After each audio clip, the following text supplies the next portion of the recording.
मोदी हुकूमत में बेरोजगारी का मसला निहायत संगीन हो चुका है। सालाना 2 करोड़ नए रोजगार देने का वादा करके इख्तिदार में आने वाली मोदी हुकूमत न सिर्फ नए रोजगार देने में बुरी तरह नाकाम हो गई है, बल्कि जिन्हें नौकरियां मिली थी उनकी नौकरियों को बचाने में भी कामयाब नहीं हो सकी।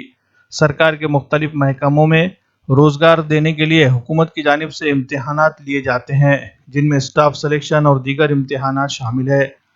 इन इम्तिहानात में कामयाब होने वाले तलबा को मुलाजमतें नहीं दी जा रही है।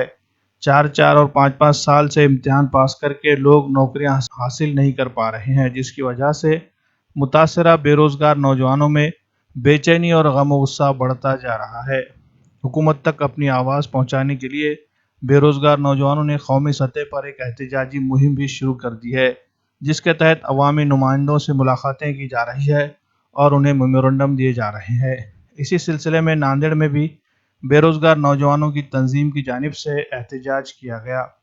एहतजाजी मुजाहिरीन ने नांदेड़ के बीजेपी रुकन पार्लियामेंट प्रताप पाटिल चिखलीकर से उनके मकान पर जाकर मुलाकात की और उन्हें अपने हालात से वाकिफ करवाया। उन्हें एक मेमोरेंडम देकर मोदी हुकूमत से बेरोजगार नौजवानों को जल्द से जल्द रोजगार देने का मुतालबा किया। प्रताप पाटिल चिखलीकर ने इन नौजवानों को यकीन दिलाया कि जल्द ही वो उनके मसाइल से हुकूमत को आगाह करेंगे और उनके लिए इक़दामात करने की कोशिश करेंगे।